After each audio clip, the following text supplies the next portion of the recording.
الحمد لله الذي هدانا سواء الطريق وجعل التوفيق خير رفيق، والصلاة والسلام على من أرسله هدى بالاهتداء حقيق ونورا به الاقتداء يليق، وعلى آله وأصحابه الذين سعدوا في مناهج الصدق بالتصديق وسعدوا في معارج الحق بالتحقيق. أما بعد، فأعوذ بالله من الشيطان الرجيم. بسم الله الرحمن الرحيم. يا أيها الذين آمنوا إنما الخمر والميسر والأنصاب والأزلام رجس من عمل الشيطان فاجتنبوه لعلكم تفلحون. إنما يريد الشيطان أن يوقع بينكم العداوة والبغضاء. وقال تعالى في مقام آخر: يسألونك الخمر والميسر قل فيهما إثم وكبير ومنافع للناس. صدق الله العظيم. وعن ابن عمر رضی اللہ تعالی عنہ قال قال رسول اللہ صلی اللہ علیہ وسلم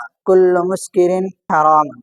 محترم سامعین، اللہ تبارک و تعالی نے انسانوں کو بے شمار نعمتیں دی ہے، لیکن ایک ایسی نعمت کہ جس کی بنا پر انسان جانوروں سے ممتاز ہوتا ہے، جانوروں سے انسان کا فرق ہوتا ہے۔ اگر اس نعمت کو ہٹا لیا جائے تو انسان جانوروں سے بدتر ہو جاتا ہے۔ وہ نعمت ہے عقل، کہ اللہ تبارک و تعالیٰ نے انسان کو عقل دی ہے، لیکن اگر انسان بے عقل ہو جائے، نامعقول ہو جائے، مجنون اور پاگل ہو جائے تو جانوروں سے بدتر زندگی گزارتا ہے۔ اور اللہ تبارک و تعالیٰ نے عقل کے ساتھ انسان کو یہ زندگی دی ہے، یہ جوانی دی ہے، تو اللہ تبارک و تعالیٰ قیامت کے دن اس جوانی کے متعلق سوال کریں گے۔ اور اسی طرح اللہ تبارک و تعالیٰ نے ایک نعمت مال و زر دیا ہے، تو اللہ تبارک و تعالیٰ قیامت کے دن اس مال کے متعلق بھی سوال کریں گے، کہ اللہ تبارک و تعالیٰ سوال کریں گے من این شبابہ فیما افناہ، کہ میں نے تم کو جوانی دی تھی، تم نے اپنی جوانی کہاں خرچ کی۔ اور اللہ تبارک و تعالیٰ مال کے متعلق سوال کریں گے کہ عن مالہ من این اکتسبہ فیما انفقہ، کہ مال تم نے کہاں سے کمایا اور کہاں خرچ کیا۔ لیکن آج انسان بیوقوف اور نادان بنتے ہوئے اپنی عقل کو تالے لگا کر اپنے مال کو اور جوانی کو برباد کر رہا ہے، اور وہ اپنی جوانی اور مال کو نشے، جوئے اور سٹے بازی کے اندر برباد کر رہا ہے۔ تو میں نے آپ حضرات کے سامنے خطبے کے اندر دو آیت کریمہ تلاوت کی ہے۔ پہلی آیت کریمہ ہے کہ یسألونک عن الخمر والمیسر قل فیہما اثم وکبیر ومنافع للناس، کہ صحابہ رضوان اللہ تعالی علیہم اجمعین نے سرکار دو عالم صلی اللہ علیہ وسلم سے یہ سوال کیا کہ یا رسول اللہ، کہ شراب کے متعلق آپ کیا فرماتے ہیں، شراب کے متعلق اسلام کا کیا حکم ہے؟ تو آپ صلی اللہ علیہ وسلم کو اللہ تبارک و تعالیٰ نے وحی نازل فرمائی، اور وحی کے روشنی میں یہ جواب دیا گیا کہ قل فیہما، اے نبی آپ کہہ دیجیے کہ شراب اور جوئے کے اندر فیہما کبیر و اثم، کہ اس میں بڑا نقصان اور بڑا گھاٹا اور بڑا گناہ ہے، وہ منافع للناس، ہر لوگوں کے لیے چند تھوڑے سے فائدے بھی ہے، کہ چند تھوڑے سے فائدے کے آدمی وقتی طور پر اس کا ہجان دور ہوتا ہے اور وقتی طور پر وہ قوت محسوس کرتا ہے، لیکن اس کے مقابلے میں کبیر و اثمہما، کہ اس کا نقصان اور اس کا گناہ بڑا زیادہ ہے۔ اور دوسری آیت کریمہ کے اندر اللہ تبارک و تعالیٰ نے صریح طور پر ذکر کر دیا یا ایھا الذین آمنوا انما الخمر والمیسر والانصاب، کہ اے ایمان والو، اے مسلمانوں، تم شراب، جوا اور تیر بازی ان چیزوں کو چھوڑ دو کہ یہ گندے اور شیطانی عمل ہے۔ فاجتنبوہ لعلکم تفلحون، اور تم اسے دور رہو، تم اس سے بچو تاکہ تم کامیاب ہو جاؤ۔ یعنی اس آیت کے اندر اللہ تبارک و تعالیٰ شراب اور جوئے کو ایک گندا اور شیطانی عمل قرار دے رہے ہیں، اور فرما رہے ہیں کہ تم ان سے بچو۔ اگر تم اس سے نہیں بچتے تو گویا کہ تم کامیاب نہیں ہوں گے، کہ اللہ تبارک و تعالیٰ نے فرمایا کہ فاجتنبوہ لعلکم تفلحون، کہ تم اس سے بچو تاکہ تم کامیاب ہو جاؤ۔ پھر آگے اللہ تبارک و تعالیٰ فرماتے ہیں انما یرید الشیطان ان یوقع بینکم العداوہ، کہ یقیناً شیطان شراب اور جوئے کے ذریعے تمہارے درمیان دشمنی، عداوت اور بغض، کینہ کپٹ ڈالنا چاہتا ہے، اور تمہیں اللہ تبارک و تعالیٰ کے ذکر سے اور نماز سے روکنا چاہتا ہے۔ بس جو شخص یہ کام کرے گا تو وہ بڑے خسارے میں ہوں گا۔ اور میں نے آپ حضرات کے سامنے سرکار دو عالم صلی اللہ علیہ وسلم کی ایک حدیث تلاوت کی کہ حضرت ابو مالک اشعری رضی اللہ تعالی عنہ یہ حدیث کی روایت کرتے ہیں کہ فرماتے ہیں کہ آپ صلی اللہ علیہ وسلم نے فرمایا کہ لَيَشْرَبَنَّ نَاسٌ مِّنْ أُمَّتِي الْخَمْرَ کہ میری امت کے کچھ لوگ یہ شراب کو پئیں گے، يُسُمُّونَهَا بِغَيْرِ اسْمِهَا اور اس کو طرح طرح کے دوسرے نام دیں گے۔ تو آج وہ زمانہ آ چکا ہے کہ لوگ شراب کو الکوہل، کوئن اور طرح طرح کے دوسرے ناموں سے نام دے رہے ہیں اور ان کا استعمال کر رہے ہیں۔ یہ بھی ایک قیامت کی علامت ہے۔ اور آپ صلی اللہ علیہ وسلم نے فرمایا کہ کل مسکر حرام، ہر نشہ لانے والی چیز یہ حرام ہے۔ اسلام سے پہلے سرکار دو عالم صلی اللہ علیہ وسلم کی بعثت کے وقت جو مکہ کی اور دنیا کی جو حالت تھی تو بڑی افسوسناک تھی، اور دنیا کے انسان بڑی تاریکیوں میں گھیرے ہوئے تھے۔ یہ بڑی تاریکیوں میں اور ان کے اخلاق کے پستہ ہونے کی وجہ تھی کہ 500 سال کا زمانہ کہ حضرت عیسیٰ علیہ السلام کے بعد 500 سال تک کوئی نبی نہیں آیا تھا۔ تو زمانے فطرت جو تھا کہ جس میں کوئی نبی اور کوئی ہدایت والا نہیں آیا تھا، جس کی بنا پر ان کے اخلاق پستی کی طرف چلے گئے تھے، اور وہ اتنی پستی میں مبتلا ہوئے تھے کہ عرب لوگ اگر ان کو جنگ کرنا ہوتی تو شراب پیتے، کہ شراب سے وہ جنون اور دیوانگی کا شکار ہو کر وہ دیوانہ وار ہو کر جنگ کرتے، اور اگر جب وہ امن پاتے، لڑائی جھگڑوں سے سکون پاتے تو اپنے بے فکری کے وقت کو وہ شراب کے اندر ڈھال دیتے۔ اسی طرح اگر کوئی شخص ان کے یہاں مہمان آتا تو مہمان کا استقبال وہ شراب سے کرتے، کوئی خوشی ہوتی تو خوشی کی محفل کو شراب سے زینت بخشتے۔ تو گویا کہ ہر وقت ان کے یہاں پر شراب استعمال تھی۔ اگر کوئی شخص کسی کو شراب کا نہیں پوچھتا، کوئی مہمان جائے اور مہمان کو کوئی شراب کا نہ پوچھے تو سمجھتے تھے کہ اس نے ہماری ذلت کی ہے، گویا کہ شراب ان کے یہاں فخر اور عزت کا ذریعہ بن چکی تھی۔ لیکن اسلام میں جب آئے تو شراب پر ایک دم حکم نہیں لگائے، بلکہ سرکار دو عالم صلی اللہ علیہ وسلم جب مبعوث ہوئے تو آپ صلی اللہ علیہ وسلم نے ایمان اور عقیدے پر محنت کی کہ جب انسان کا ایمان کامل ہوگا اور عقیدہ پختہ ہوگا تو وہ آمنا و صدق کا مصداق بن جائے گا کہ ہم ایمان لائے اور ہم نے تصدیق کی، آپ ہمیں حکم دو، ہم کی اطاعت کریں گے۔ لیکن جب انسان کا ایمان کامل اور مکمل نہیں ہوگا تو وہ شرعی حکموں کو ٹھکرا دے گا۔ تو آپ صلی اللہ علیہ وسلم نے پہلے ایمان اور عقیدے کے اوپر محنت کی، لیکن صحابہ اکرام رضی اللہ تعالی علیہم اجمعین جو شراب کو ناپسند کرتے تھے اور وہ شراب کے نقصانات کو دیکھتے ہوئے آپ صلی اللہ علیہ وسلم کی خدمت میں حاضر ہوئے، اور انہوں نے آپ صلی اللہ علیہ وسلم سے دریافت کیا کہ شراب کے اندر طرح طرح کے نقصانات ہیں، تو آپ اس کے بارے میں کیا فرماتے ہیں؟ تو آپ صلی اللہ علیہ وسلم پر اللہ تبارک و تعالیٰ نے اس موقع میں وحی نازل فرمائی کہ اللہ تبارک و تعالیٰ سورہ بقرہ کے اندر دوسرے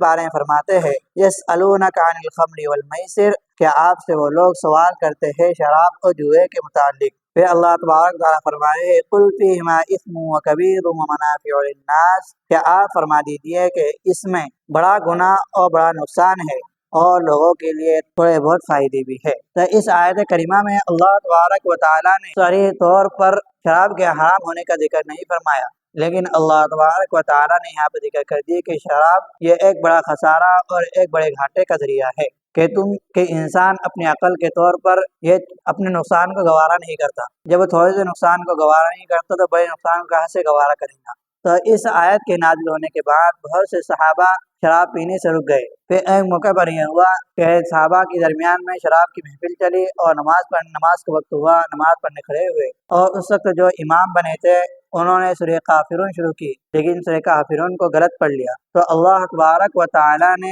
ایک آیت نازل فرمائی کہ یا ایھا الذین آمنوا لا تقربوا الصلاۃ وانتم سکارى، کہ اے ایمان والو تم نماز کے قریب مت جاؤ جبکہ تم نشے کی حالت میں ہو۔ تو لوگ اس وقت عشاء کے بعد میں اتنی مقدار شراب پیتے کہ صبح فجر تک شراب کا اثر ختم ہو جائے، یا فجر کے بعد میں اتنی مقدار پیتے کہ ظہر تک اس کا اثر ختم ہو جائے۔ پھر اس کے بعد یہ موقع آیا کہ ایک جگہ شراب کی محفل لگی اور انصار مدینہ اور دیگر صحابہ اس مجلس میں جمع تھے، لیکن شراب کے نشے کے اندر ان کے درمیان میں انبن ہو گئی اور تھوڑا بہت جھگڑا ہو گیا۔ تو جب یہ جھگڑا آپ صلی اللہ علیہ وسلم کے پاس پہنچا تو آپ صلی اللہ علیہ وسلم نے اللہ تبارک و تعالیٰ سے دعا کی کہ اللہم بین امرنا بالخمر، اے اللہ ہمارے لیے شراب کے امر کو واضح کر دے۔ تو اللہ تبارک و تعالیٰ نے سورہ مائدہ کی آیت نازل فرمائی یا ایھا الذین آمنوا انما الخمر والمیسر والانصاب والازلام رجس من عمل الشیطان، کہ اے ایمان والو کہ یقیناً شراب اور جوا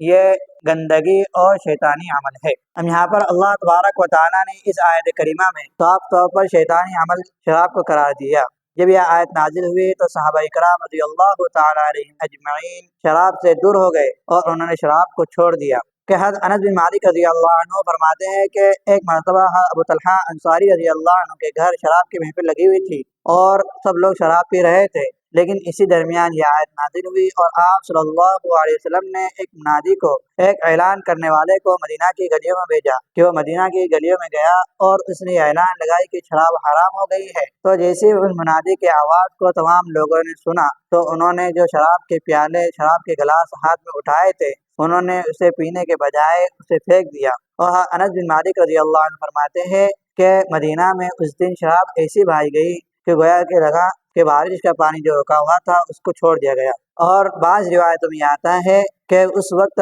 شراب مدینہ کی گلیوں میں اتنی پھینکی گئی، اتنی کثرت سے پھینکی گئی کہ اس کے بعد میں کئی سالوں تک اگر بارش ہوتی تو بارش کے اندر شراب کی بو اور اس کے نشانات مٹی کے اوپر نظر آتے۔ کہ گویا کہ ایک حکم نازل ہوا کہ شراب حرام کر دی گئی ہے تو صحابہ نے یہ اطاعت کی کہ اپنے شراب کے برتنوں کو پھوڑ دیا اور تمام شراب پھینک دی۔ اور ایک صحابی جو خیبر سے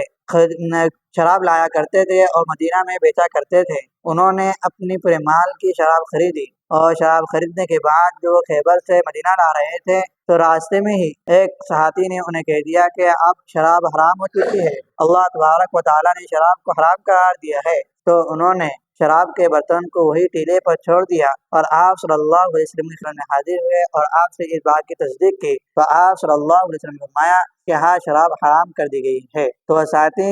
جو صحابی تھے وہ شراب کے برتنوں کو، شراب کو وہ خیبر واپس لیا کر بیچنے پر آمادہ نہیں ہوئے، بلکہ انہوں نے اسی ٹیلے پر سے شراب کے برتنوں کو، شراب کے مٹکوں کو لڑکا دیا اور شراب کو بہا دیا۔ گویا کہ انہوں نے اللہ تبارک و تعالیٰ کے حکم کے مطابق شراب نے ایک نافرمانی کو گوارا نہیں کیا، انہوں نے اپنے نقصان کو ہوتے ہوئے نقصان کو برداشت کیا، لیکن اللہ تبارک و تعالیٰ کی نافرمانی کو برداشت نہیں کیا۔ تو یہاں پہ یہ ہے کہ اللہ تبارک و تعالیٰ فرما رہے ہیں کہ یقیناً شراب جو ہے تو یہ گندگی اور شیطانی عمل میں سے ہے۔ گندگی اور شیطانی عمل میں سے اس لیے ہے کہ اللہ تبارک و تعالیٰ نے انسان کو جو عقل دی ہے، جو نعمت دی ہے، اگر انسان میں سے عقل نکال دی جائے تو انسان نہ دنیا کے کام کر سکتا ہے نہ دین کے کام کر سکتا ہے۔ اور جب انسان کی عقل مفلوج ہو جاتی ہے تو جانوروں سے بدتر زندگی بسر کرتا ہے۔ تب یہ ہے کہ اگر انسان اپنی عقل کو صحیح استعمال کرے تو اپنی زندگی کے اندر ترقی حاصل کرے گا۔ اور شراب کا مقصد ایسا ہے کہ شراب عقل کو مفلوج کر دیتی ہے، عقل کو فاسد کر دیتی ہے کہ جس کی بنا پر انسان گندگی میں پڑا رہتا ہے۔ کہ بہت سے شرابیوں کو ہم نے دیکھا ہے کہ ندی اور نالوں اور گندی جگہ پر پڑے ہوتے ہیں کہ انہیں یہ احساس نہیں ہوتا کہ ہم گندی جگہ پر پڑے ہیں۔ تو شراب کا اثر یہ ہوتا ہے کہ انسان اپنی عقل کھو بیٹھتا ہے، جس کی بنا پر وہ پاکیزگی سے دور ہو جاتا ہے۔ اور سرکار دو عالم صلی اللہ علیہ وسلم نے فرمایا کہ الطہور شطر الایمان، کہ پاکی آدھا ایمان ہے۔ اور دوسری جگہ فرمایا کہ النظافۃ من الایمان، کہ صاف ستھرائی بھی ایمان کا حصہ ہے۔ جب صاف ستھرائی ایمان کا حصہ ہے، آدمی شراب پی کر گندگیوں میں چلا جاتا ہے تو گویا کہ وہ ایمان کے حصے کو اپنی طرف سے ختم کر رہا ہے۔ اور دوسرا ذکر کہ شیطانی عمل میں سے ہے کہ سرکار دو عالم صلی اللہ علیہ وسلم نے ایک حدیث کے اندر، کہ نسائی شریف کی حدیث ہے کہ آپ صلی اللہ علیہ وسلم نے فرمایا کہ شراب یہ الخبائث ہے، یعنی تمام خبیث چیزوں کی یہ ماں ہے اور تمام خبیث چیزوں کی جڑ ہے۔ اور ایک جگہ ابن ماجہ شریف کی روایت میں آپ صلی اللہ علیہ وسلم نے فرمایا کہ یہ الفواحش ہے، یعنی بے حیائیوں کی یہ ماں ہے، بے حیائیوں کی جڑ ہے۔ یعنی آدمی اگر شراب پیتا ہے تو خبیث چیزوں میں اور بے حیا چیزوں میں مبتلا ہو جاتا ہے کہ اسے